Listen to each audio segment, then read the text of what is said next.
Irmãos, o título da pregação de hoje chama-se Como fazer para nos libertarmos. Amém? Eu faço uma breve introdução diante dos irmãos. O processo de libertação de uma vida, irmãos, ele passa por várias etapas, na qual nós podemos dizer que o primeiro, ou a principal etapa, é a pessoa reconhecer que ela precisa ser liberta e procurar ajuda. Aí entra aquela palavrinha humildade. Em Mateus 5,3 está escrito assim: bem-aventurados os humildes de espírito, porque deles é o reino dos céus. Então, o primeiro processo que nós temos que passar é reconhecer que nós precisamos ser libertos e procurar ajuda. Somente aí inicia todo o restante do processo de libertação numa vida, mas nunca esquecendo que é fundamentado nas Escrituras Sagradas. Amém? Então vamos lá. Em 1 João 1,9 diz assim, se confessarmos os nossos pecados, Ele é fiel e justo para nos perdoar os pecados e nos purificar de toda injustiça. Então a primeira coisa que ele fala, se confessarmos os nossos pecados. Mas para eu confessar os meus pecados, primeiramente eu tenho que reconhecer que eu sou um pecador. Somente perante eu reconhecer que eu sou um pecador, aí eu vou lá e me confesso. E o que a gente aprende constantemente aqui? Que para a gente reconhecer que a gente está fazendo errado, a primeira coisa que tem que mudar, o que é? A mente. Porque muitas vezes a gente está fazendo errado, achando que está fazendo certo, não reconhece, não tem como confessar. Aí ele fala assim, você reconheceu, você confessou, aí ele fala assim, Ele é fiel e justo para nos perdoar os pecados e nos purificar de toda injustiça. Irmãos, quando nós adentramos no Santo Monte, ou antes de iniciarmos os cultos, vocês perceberam como que a gente ora? Senhor, antes de entrar diante da Tua santidade, perdoa os erros, falhas, transgressões, iniquidades. A gente fala, derrama uma gota do Teu sangue e nos purifica de todo mal. É Bíblia, o que está escrito aqui. A gente reconhece que a gente é pecador, nós estamos aqui confessando os nossos pecados, e estamos falando para Ele, nos purifica de todo mal. Glória a Deus. Somente assim Ele derrama uma gota do Teu sangue, nos purifica, nos justifica. Mas, só eu ir lá e confessar, reconhecer que eu sou pecador, confessar, e Ele me perdoar, não basta. Olha o que diz em Provérbios 28,13. O que encobre as suas transgressões nunca prosperará, mas o que as confessa, como foi explicado, e deixa, alcançará misericórdia. Ele não fala os que a confessa ou deixa, é e deixa. Em outras palavras, eu confessei, mas eu tenho que me esforçar para deixar tudo aquilo que eu tenho feito que está em desencontro com a palavra de Deus. Vamos pegar um exemplo na Bíblia. Vocês lembram da mulher adúltera? Ela foi pega no ato de adultério. Lembra disso? O que aconteceu? Naquela época, quando a pessoa era pega em ato de adultério, era o quê? Apedrejada. Aí, quando foram todos lá para apedrejar, o Senhor Jesus falou o quê? Aquele que nunca pecou, que atire. Tá, daqui a pouco o Senhor Jesus vira e fala assim, cadê os teus acusadores? Tampouco eu vos acusarei. Aí ele falou assim, vá e não peques mais. Glória a Deus. Vocês entenderam então? Então, aqui é a mesma coisa. Confessa e deixa. Então, vá e não peques mais. Agora, a grande pergunta é, por que é tão difícil a gente confessar e abandonar os nossos pecados? A gente sabe que não é fácil. Mas por que é tão difícil? Porque, irmãos, nós vivemos hoje e vamos viver até os últimos dias das nossas vidas aqui na terra uma luta constante entre a carne e o espírito. A gente vai viver uma luta constante entre a carne e o espírito. A carne militando para as coisas do mundo, o espírito militando para as coisas de Deus. Olha o que diz em Romanos 8, do 1 ao 8, diz assim, ó. Portanto, agora nenhuma condenação há para os que estão em Cristo Jesus, que não andam segundo a carne, mas segundo o Espírito. Porque a lei do Espírito de vida em Cristo Jesus me livrou da lei do pecado e da morte. Porquanto o que era impossível à lei, visto como estava enferma pela carne, Deus enviando o seu Filho em semelhança da carne do pecado, pelo pecado condenou o pecado na carne, para que a justiça da lei se cumprisse em nós, que não andemos segundo a carne, mas segundo o Espírito. Porque os que são segundo a carne inclinam-se para as coisas da carne, mas os que são segundo o Espírito para as coisas do Espírito. Porque a inclinação da carne é morte, mas a inclinação do Espírito é vida e paz. Porquanto a inclinação da carne é inimizade contra Deus, pois não é sujeita à lei de Deus, nem em verdade o pode ser. Portanto, o que estão na carne não pode agradar a Deus. Diante desse texto que nós lemos agora, que está nas Escrituras Sagradas, nós podemos classificar dentro das igrejas 2 tipos de pessoas. Podemos falar que não só dentro das igrejas, pessoas que estão até fora das igrejas, que se dizem cristãs, que se dizem evangélicas, que se dizem crentes. Nós podemos classificar como 2 tipos de pessoas. Pessoas que são convencidas, que é a que vive pela carne, e pessoas que são convertidas, que é as que vivem pelo Espírito. E a grande pergunta na noite de hoje, porque a gente sabe que com Deus é sim, sim, não, não. O que foge disso é procedência maligna. Ou nós somos convencidos, ou nós somos convertidos. E a grande pergunta na noite de hoje é: em que nicho de pessoa nós estamos inseridos? Em pessoas convencidas, que vivem pela carne, ou pessoas convertidas, que vivem pelo Espírito? Para isso nós vamos aprender um pouquinho o que é uma pessoa convencida, dando um exemplo na Bíblia, e o que é uma pessoa convertida, também dando um exemplo na Bíblia. Amém? A pessoa convencida, irmãos, o próprio nome já diz, ela é convencida, ela acredita em tudo que está escrito na Bíblia. Ela está convencida que Deus abriu o mar, ela está convencida que Deus fechou a boca dos leões, ela está convencida que Jesus andou sobre as águas, ela está convencida que Jesus fez milagres e maravilhas, que Ele fez cego enxergar, fez coxo andar, libertou pessoas que estavam endemoniadas. Ela está convencida de tudo isso, mas ela não pratica, ela não faz com que aquilo faça parte da vida dela.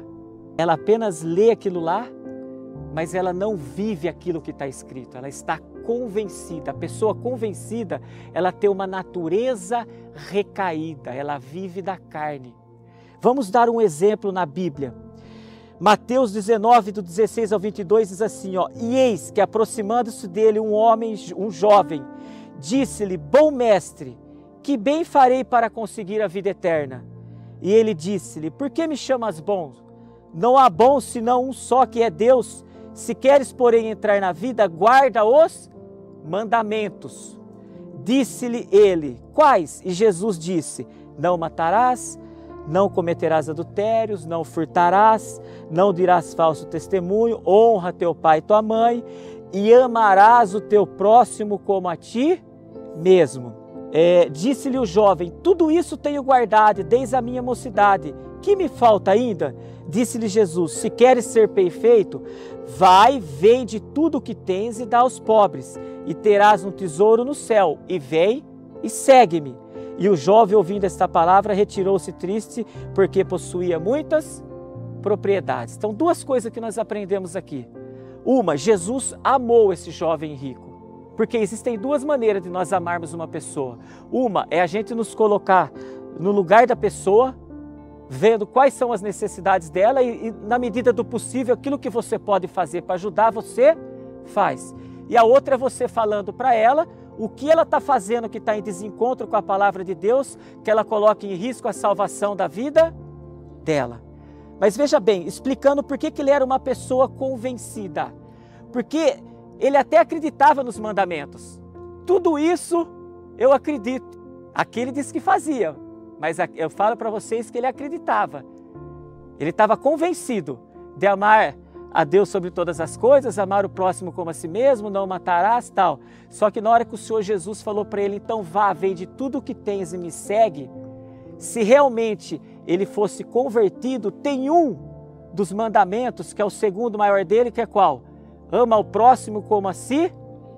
Quando ele falou, vende tudo o que tens, dá aos pobres e me segue, se ele exercesse esse mandamento, se ele vivesse esse mandamento, se ele fosse convertido diante desse mandamento, ele venderia ou não? O que ele fez, irmãos? Ele se entristeceu. Aí a gente volta naquele versículo, porque o amor ao dinheiro é a raiz de toda espécie de males. E nessa cobiça, muitos se desviaram da fé. Então, irmãos, a pessoa convencida, ela possui uma natureza recaída, a natureza da carne. Ou seja, ela acredita, ela crê, mas ela não pratica, ela não obedece, ela não tem fé. Ela não deixa a velha criatura, essa é a verdade. A pessoa convencida, nós podemos dizer assim que tem pessoas que falam da palavra de Deus de cabo a rabo, mas é da boca para fora, não pratica. Eu diria que são os políticos do evangelho, porque fala bonito, tem palavras eloquentes que chamam a atenção, mas não as vive, não as colocam em prática. Toma cuidado os lugares onde nós vamos escutar a palavra.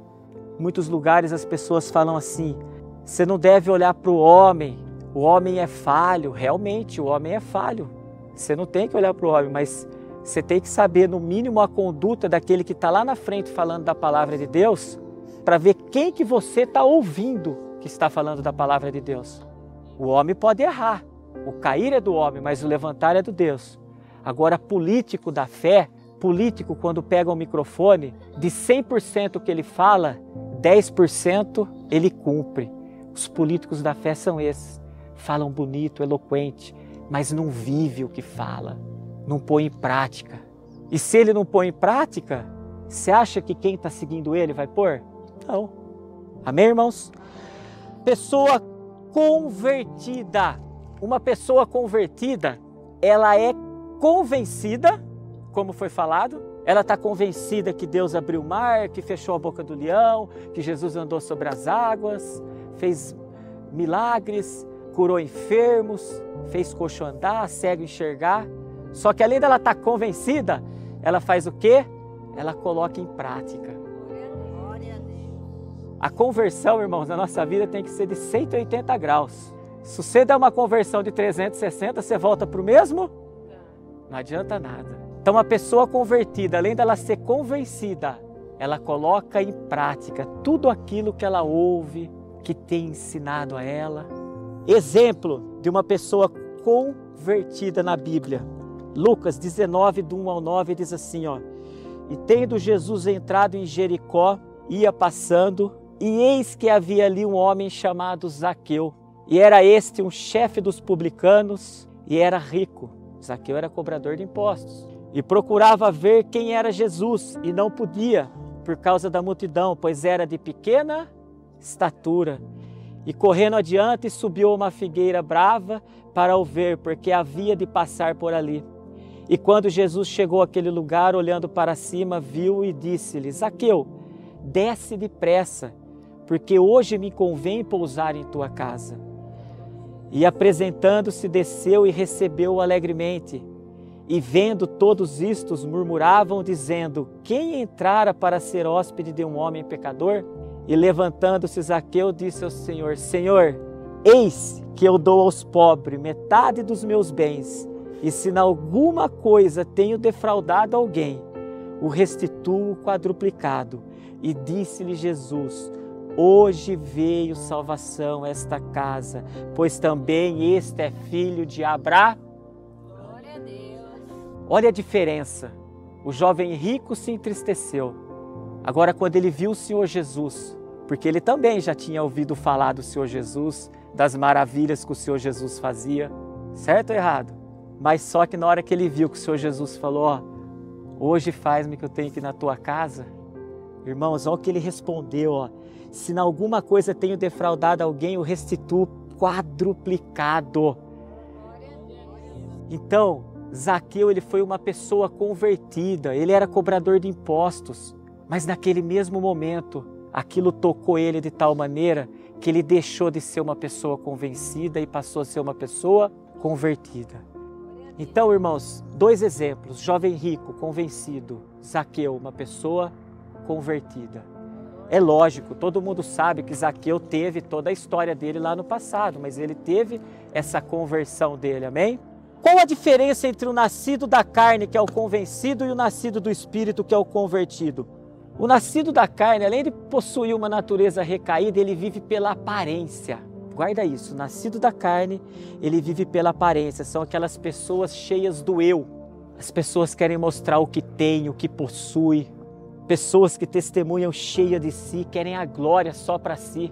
Sabe aquele testemunho, eu tinha uma casa, hoje eu tenho 3? Eu tinha um carro, hoje eu tenho 5? Eu falo que são dos testemunhos mais tristes que existe, porque primeiro a pessoa não mostra o caminho que ela teve para ter aquilo. Segundo, irmão, está tudo cheio de si, está querendo mostrar a aparência, o que ela é, o que ela tem, o que ela possui. Já a pessoa convertida, irmão, você não conhece pela aparência e muito menos pelo que ela possui, mas você conhece ela pelo caráter, pela índole. No abrir da boca dela, você já sabe que ela é uma pessoa convertida.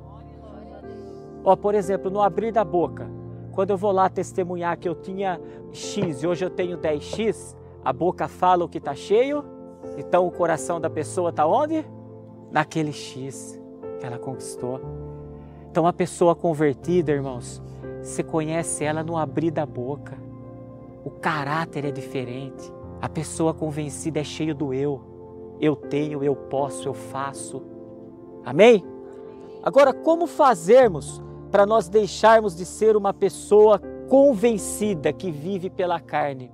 Gálatas 5, 19 e 21 diz assim, ó, porque as obras da carne são manifestas quais são?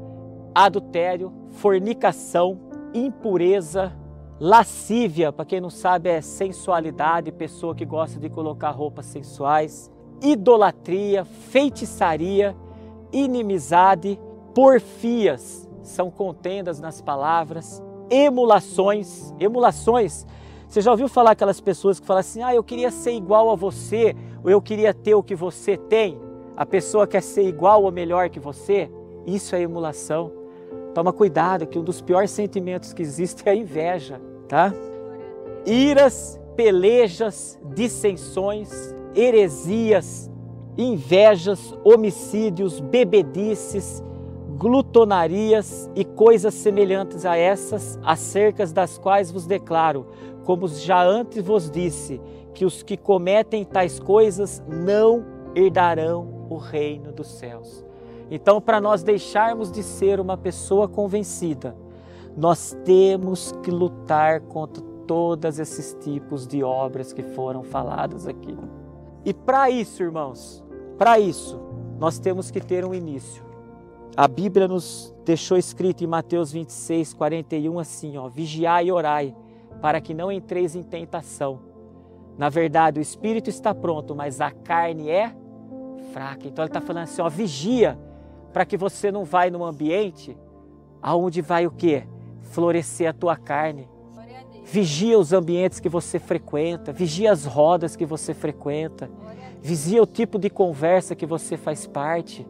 Se você teve um problema de algum vício, você vai frequentar um lugar onde tem aquele vício?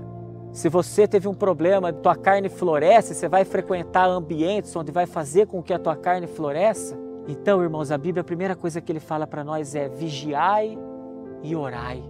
Aí, para nós também nos libertarmos, eles nos ensinam lá em Josué 1,9. Não te mandei eu, esforça-te e tem bom ânimo, não temas, nem te espantes, porque o Senhor teu Deus é contigo, por onde quer que andares. O Senhor Jesus, Ele não falou que seria fácil. Ele não escreveu aqui, ó, vai ser fácil, não. A única coisa que Ele pediu para nós é o quê? Esforça-te e tem bom ânimo, que Ele vai nos ajudar. Então a gente vigia os lugares onde nós frequentamos, o que nós estamos fazendo. Depois a gente se esforça para nós deixarmos todas aquelas obras.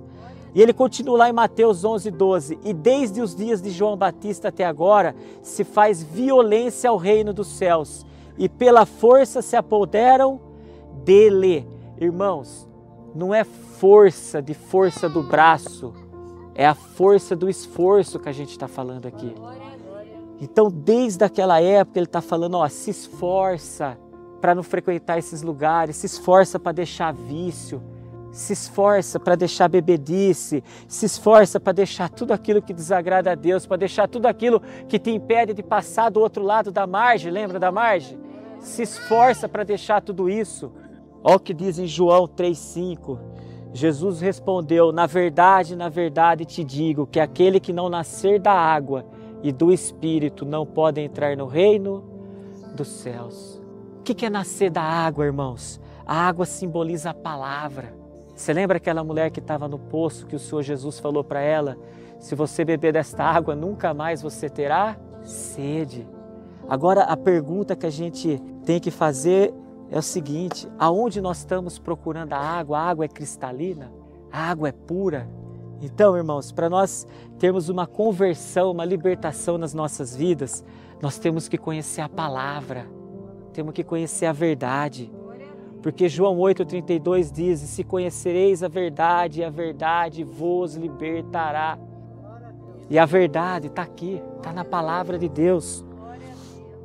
Então, somente nós irmos à igreja não significa que nós estamos libertos. A pergunta é, a igreja onde eu vou tem palavra para me libertar? Amém, irmãos?